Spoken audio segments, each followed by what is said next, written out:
dal leen ak jàmm ci AGT News chaîne bi leen di jox xibaar yi wér te wóor abonné leen ngir dara bañ leen a raw. AGT News.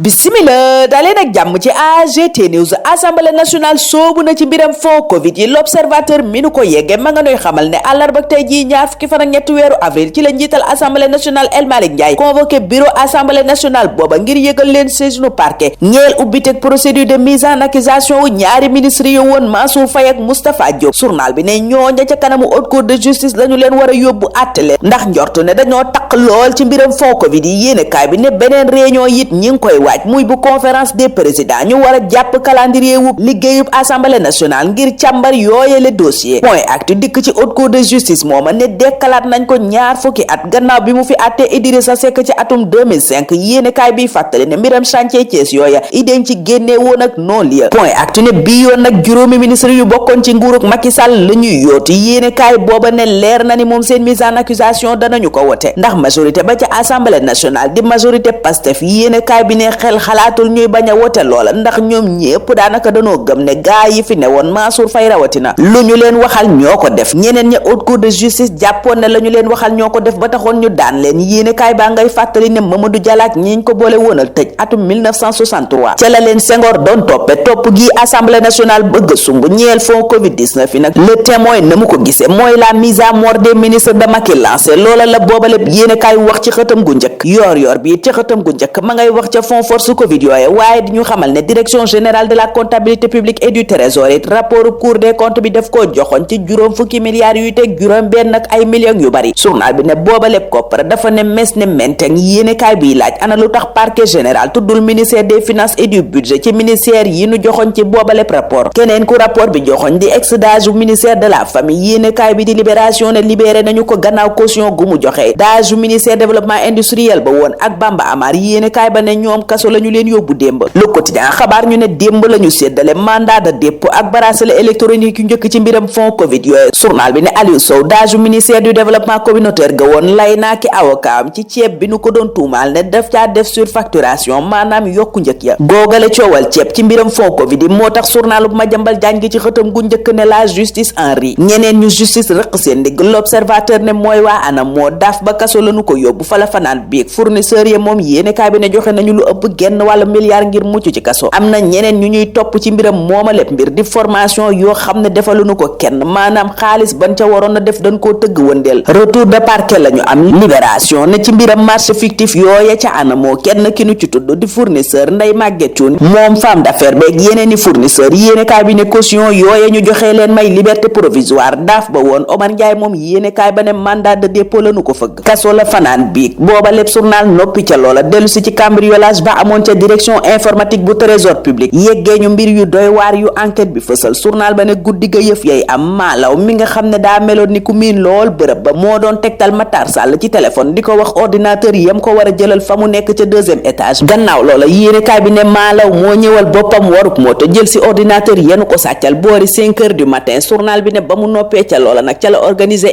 injoignabilité maanaam fexe kenn mënatu koo jot. waxtu woowa fekk Matar Sall ma mu sàccloo woon ne woon ko dana ko fay ñaar fukki junni ak ñeent tàmbali naa tiit ba ñu ko gëtënee ak i laaj. Matar Sall may jaay ay kurus ci avenue Blaise Diagne dafa ni moom maalaw daf koo liggéey moo tax lu mu ko def loo mu def ko. Enquêteurs yi nag libération ne dàquñu ne am na ñoo xam ne ñooy liggéey ca trésor googa ñu sàccloo ñooñu ordinateur yi ngir am ay données maanaam ay xibaar yoo xam ne dañ koy dindi. fii ak loola di leer tribune moom ma ngay wax ci dialogue bi ñuy sàkku diggante Diomaye ak Sonko ak Macky. Journal ba ne Macky Sall amul benn intérêt ca booba lépp dialogue risque yu bari kay moo ko cay xaar. Yéene kaay bay laaj ndax Macky mën naa dialogue ak ñii fi ne tey waxtu wi nu yóbboo ay ñoñam ak jege ñaaleem yépp kaso. Yéene kaay bi ne abrogation partielle loi d'amnistie bi it gàllankoor la ci dialogue Macky Sonko Diomaye booba. Yéene kaay bi ne ay kilifay Pastef waxtu woowa ñu ngay dig Macky Sall ëllëg di avenir boo xam ne kenn du ko ca ñee ndax nam nar a mel. moom Macky le peuple quotidien ne juróom benn fukk ak ñaari personnalité ña ngi koy tontul juróom benn fukk ak benn universitaire ya ko ŋàññoon jamono yële ba mu duggee ca fondation Mo Ibrahim ñuy ñaawlu ca booba lépp journal luñ tuddee c'est une lâcheté sans nom jàpp ne Macky Sall mi ku ko gërëmut waroo koo xarab. Thierno Alassane Sall moom waxtu woowa yéenekaay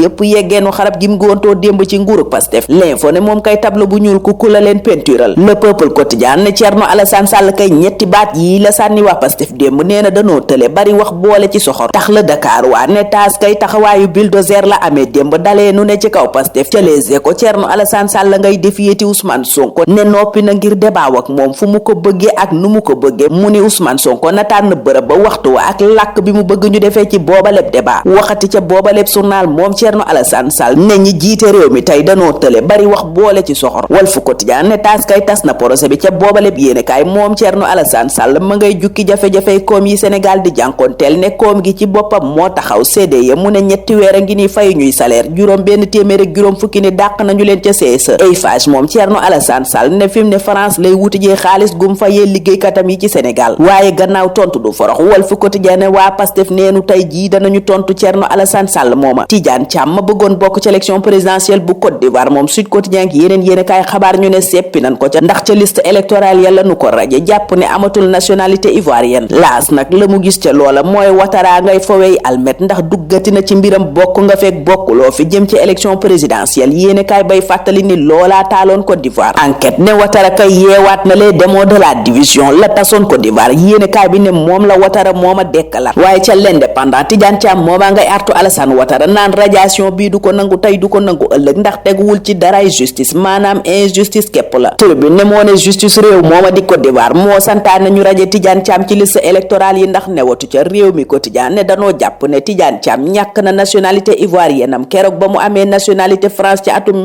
1987 yéenekaay booba méngale Tidiane Thiam ak Karim Wade gis ne ñoo bokk destin ndax dañu leen a génne ci élection présidentielle ngir double nationalité maanaam ñaari nationalité yu nu am di bu seen réew ak bu France. Réewum Sénégal moom Le Verdict News ne ma ngay dox jëm ci programme bu bees ak FMI. L'Observateur it loola lañu xibaar dellu si ci waxtaan wi doxoon diggante gouvernement bu Sénégal ak waa Fonds monétaire international. L'Indépendant ne dañu doon lay maanaam plaidoyer waaye boobale plaidoyer yéenekaay ba ne ndam lañu ci am. Le Soleil ne moo taxit ñi ngi xaar ci Banque mondiale appui budgétaire bu am solo fii ak njeextalu atum 2025 boobale yéenekaay noppi ca loola dugg ak ñun ci hôpitaux yi wax ci interne des hôpitaux yeeg jafe-jafe yi nuy jànkoonteel muy liggéey bu bari salaire yu bon tax ñu bari ca ñoom di takk seeni dëbës génn réew mi. Journal bi tuddee loola précarité chronique. Enquête waxtu woowa di nu yeggee ne waa institut de technologie alimentaire dañoo mer ba futtu. Journal ba ne ay tuuma yu garaaw la ñu yëkkati teg ci kaw seen directeur général ne ay ñoñam lay fal activité de recherche yi itam daf koo bloqué maanaam seen liggéey ci boppam la taxawal. liggéeykat ya ne seen njiit lu bees li moom mooy yées sax ka fa ne woon tax ñu sàkku ay coppite ci yorinu kër googa di ITEA sàmmonte itam ak lépp lu ñu diggee woon ak ñoom liggéeykat ya. Sud Quotidien moom dinu xabaar waxtu woowa ne chauffeur Ziguinchor yi seen liggéey lañu taxawal grève bu amut àpp di grève illimité ca lañu soobu yéenekaay bi ne compagnie bu bees bu fa ñëw di Machallah transport moo jur coow la ba ñu toj bisu booba lépp compagnie bu taskatu xibaar bi di Ourey Thiam moom tax ñu jàppante ca ak police jàppante yu metti amit ñeneen ñu ca teg loxo. ñu jeexal ak L'Observateur mi nu yëgal ne Lac de Guiers 2 mbiram escroquerie visa ba nu ko doon toppee daan nañ ko ci lu dis gann. Journal bi ne tribunal jàpp na ne lanu ko tuumaal moo ko def tax mu daan ko benn atu kaso boo xam ne ñetti weer ya lay tëdd. yéenekaay bi ne dina fay juróom fukki million ak ñett yu teg juróom benn téeméeri junni partie civile bi ni dommage ak intérêt yéenekaay bi ne bu ko defut contrainte par corps maximale la ñuy doxal ci moom maanaam jëlaat yóbbu kaso ba keroog muy fay. ñun ca loola la ñuy taxaw tey ñaanal leen kendal ak jàmm dig daje ëllëg inshallah. AGT News.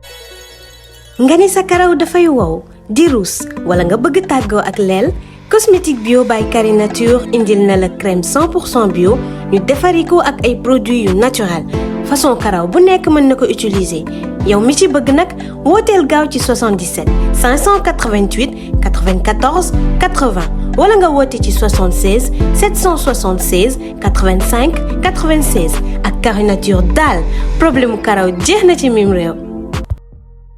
AGT News.